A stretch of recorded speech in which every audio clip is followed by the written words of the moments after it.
Now go out and get what you're worth.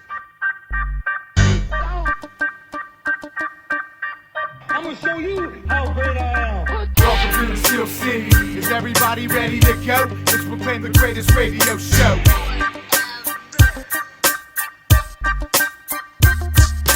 Jim Cella and Johnny Parlay with the facts. So relax, grab a drink, then let's get back. Well, it's a sad, sad day to be a Steeler fan, Pittsburgh. You're listening to The Spread. I'm Jim Cella. I'm sitting here with JDash. We're both a little bit miserable.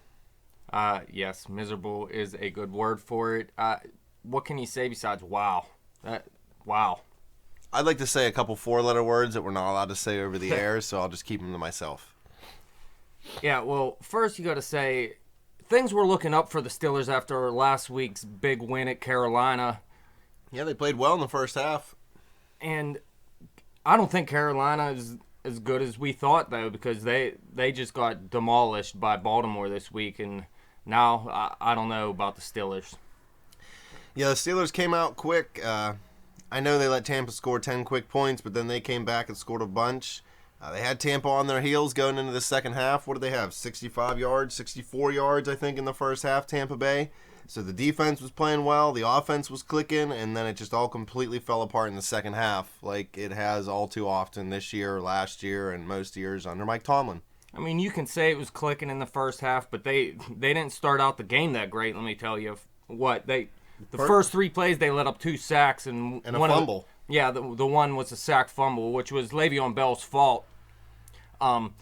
He just didn't get to his block in time. He had the crossover underneath Ben, and he just didn't get there in time, and that got... Big play for Tampa. Yeah, that got Tampa on the board real fast.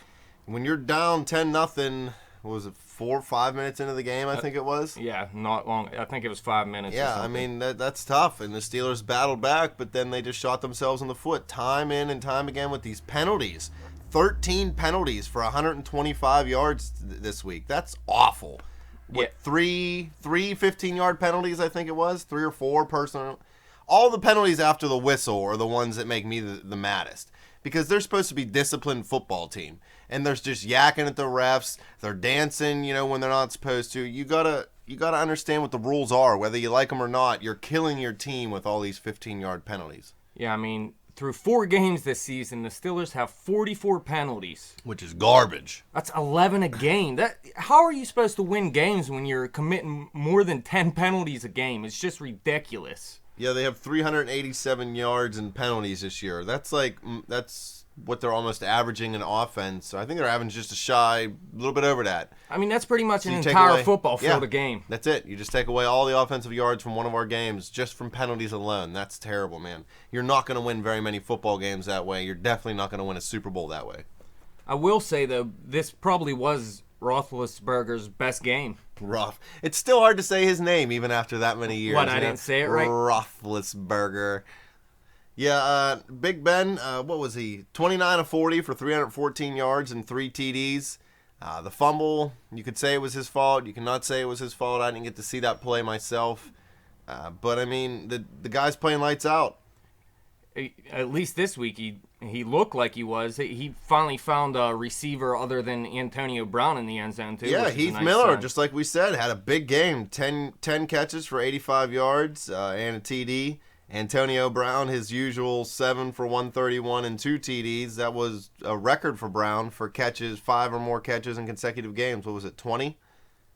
Yeah, that he sits by himself with that record. Yeah, now I believe. he was tied going into the game, so now he owns that. That's a pretty big accomplishment for a Steeler receiver. And that second touchdown catch he had was an amazing catch, man. Yeah. But he might have pushed the defender a little bit there. I'm not sure, but...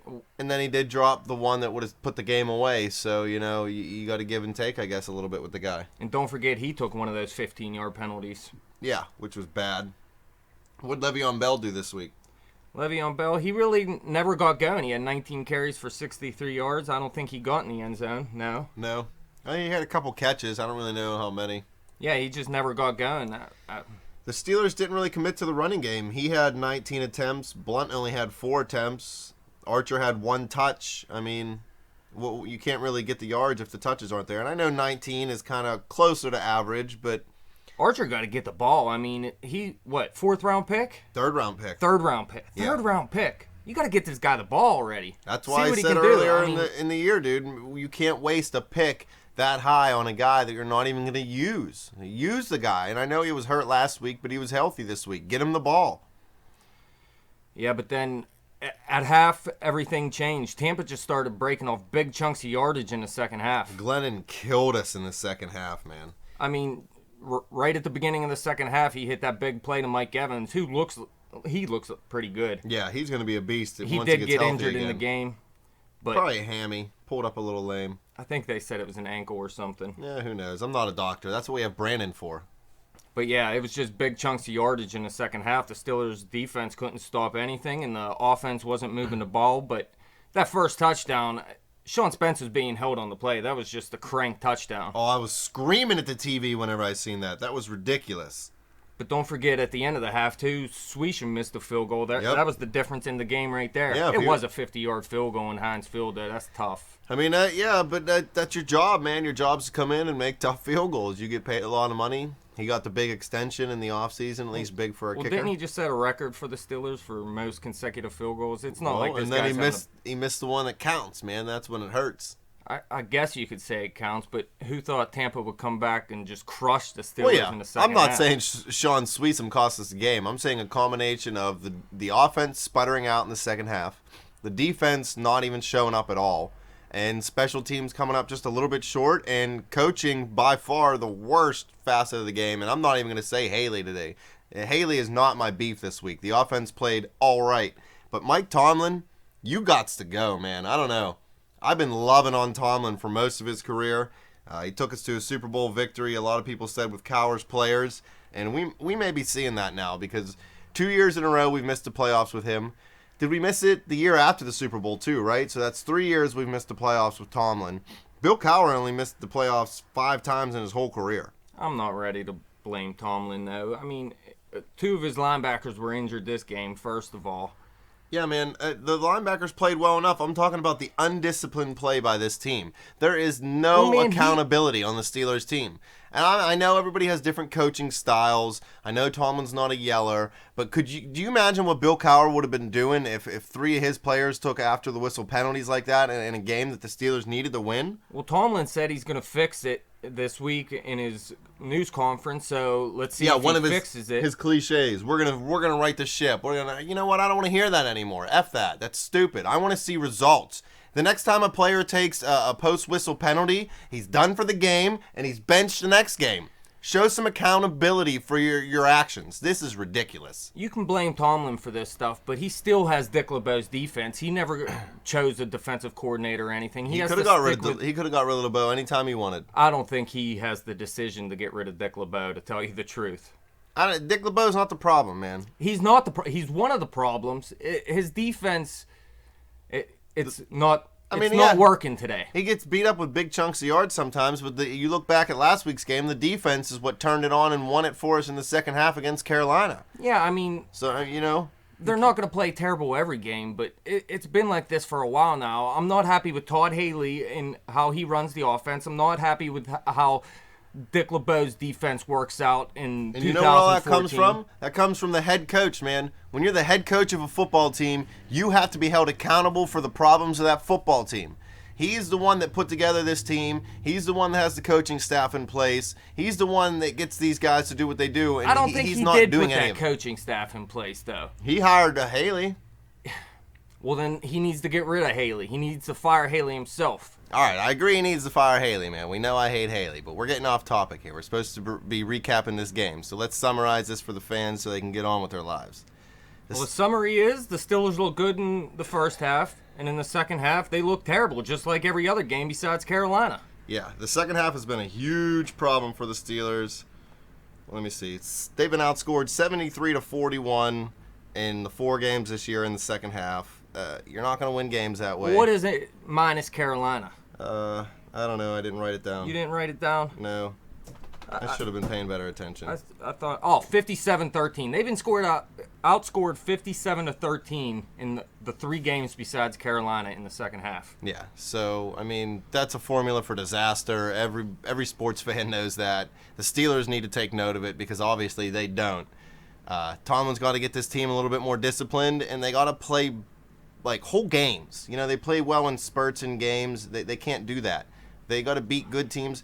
They got to beat the teams they're supposed to. You know, they got Jacksonville, we're going to Jacksonville next week, right? All right, they're 0-4. People are going to think this is an easy game. This is not an easy game.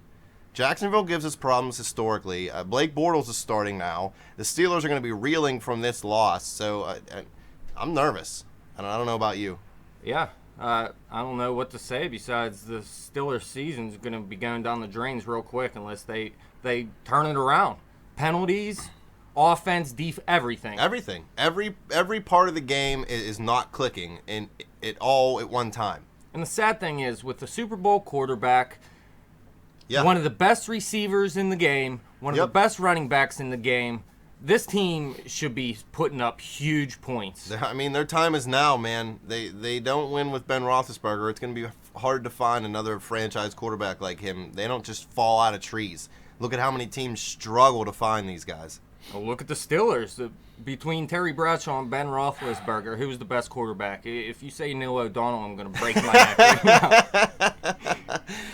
Unfortunately, statistically, you would probably have to say Neil, but I don't know. Can we just give it to like Mark Malone or something so I don't have to...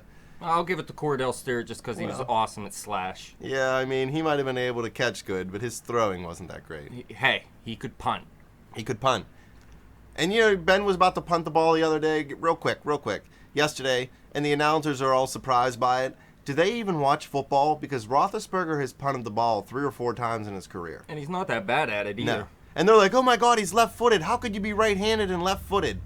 That's not that rare either, dude. I know like 4 people who use a different hand than foot. They were just terrible all around yesterday. Fox announcers, you were awful. Yep, terrible, just like the Steelers. Yep, I guess that's why they picked them. Terrible team, terrible announcers. Well, that wraps up today's episode of The Spread. I want to thank Dash for sitting in with me. You guys can follow us on Twitter at bet_thespread. Check out our Facebook page, The Spread. Dash does a good job updating that, keeping some fun pictures, some fun videos, a bunch of links up on there. He's still working on the website. I don't know what's going to get him to work a little faster. I guess he's Johnny Parlay's rubbing off on him. I'm the only one that works hard around here. But thanks, Dash, for sitting here. Thank you guys for listening, and everybody have a good night. Go Steelers. Believe it.